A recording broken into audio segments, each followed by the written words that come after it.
কচুরলতির time চলে যাচ্ছে আর cutter কষ্টে এখনো ভাপা খেলে না, তাই কি হয়? নরম তুলতুলে শুটকির মশলা মশলা কচুরলতি ভাপাটা এক ফুটা গা চুলকায়নি। আসসালামু আলাইকুম। কচুরলতি ছিলার যে কষ্ট ভয়তেই অনেকে কিনতে চায় না। আমি শর্টকাট ভাবে এরম একটা থাল বাসন মাজা তারের মাজুনি নিয়ে নিলাম, আর ঠিক আশের উল্টো দিক কচুরলতির মাথার থেকে পাশা পর্যন্ত ধরে দেবো একটা ডলা। একটা লতি সাফ হতে সময় লাগবে মাত্র 10 সেকেন্ড।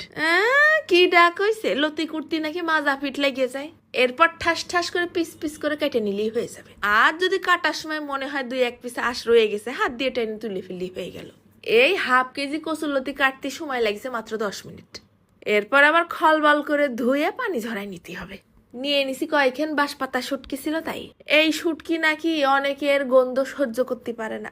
আরে আরে এ যে কি ঘেরান, যে জিন্দেগিতে কোনোদিন এই শুটকি খায়নি সেও একবার কচুলতি দিয়ে ট্রাই মারলি বাস পাগল হয়ে যাবে। এইবার শিলপাটার পর ফেলাই দিলাম 4-5টা কাঁচা ঝাল, ধনেপাতা 2-3টে ডাল, খানিকটা নুন আর খানিকটা সর্ষে।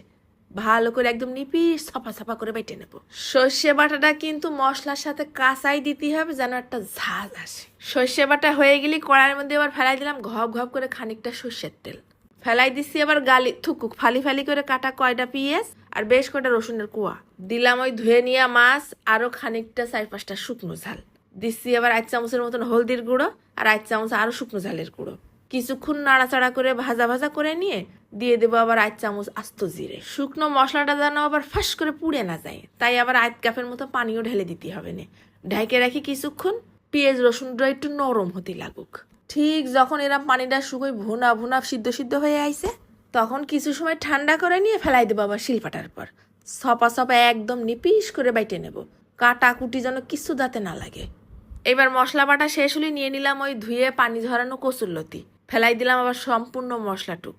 লতির সাথে মশলাটা একদম মশলা মশলা করে মাখাই নেব, যেন 1 ফুটা গাল না ধরে। তাই আবার দিয়ে দিলাম 1 পিস লেবুর রস চিপড়াই, আর আরো বেশ খানিকটা সর্ষের তেল। যত মাখাবা তত টেস্ট। মাখানোর পরেই নির্ভর করবে তরকারির স্বাদ। কয়টা ভাজা রসুন উঠে রাখলাম, তাও আবার উপর দিয়ে ফেলাই দিলাম। এইবার 1 বালতি পানি গরম দিয়ে উঠে দিলাম ভাপে। মিডিয়াম আছে রেখে দিলাম প্রায় 40 মিনিটের জন্য। দেখো দিনী বাপু সিয়া রাখেন, মনে হচ্ছে 1 গামলা ভাত নিয়ে কচুরলতির পর লাভ দেই। হবে না, কিছুতেই অল্প স্বল্প ভাত খেয়ে উঠা যাবে না। মশলা সহ একদম তুলতুলে নরম কচুরলতিটা ভাতের মধ্যে টুকুস টুকুস করে ভরায় তুলে দিতে হবে গালে। মন চালিয়ে একটুখানি লেবুর রস মেরে দিতে পারো। আরে ভয় নেই, গা চুলকবে না। রান্দার আগেই লতির মধ্যে লেবুর রস মেরে দিছি না।